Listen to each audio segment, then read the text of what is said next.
So, ang gusto niya sabihin, mga kotsero, hoy, Bongbong Marcos, mag-resign ka muna. Or mag-leave of absence ka muna. Bobo yun! Torny naman. Sana maliban sa pagbibigay ng mga chismis-chismis at haka-haka at kung ano-ano mga innuendos, sana nagpapakita ka ng ebidensya of addiction.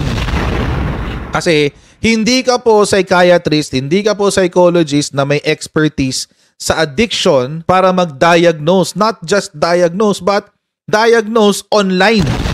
Kailangan ka pa naging psychiatrist para mag-diagnose ng isang addiction kung saan kailangan ng masusing pag-aaral ng DSM-5 para maintindihan. Sana man lang you gave yourself some dignity and used the DSM-5. Sayang ang pagiging abogado nito ni Attorney Harry Roque. Nauuwi sa puro chismis-chismis lang ang binabato niya.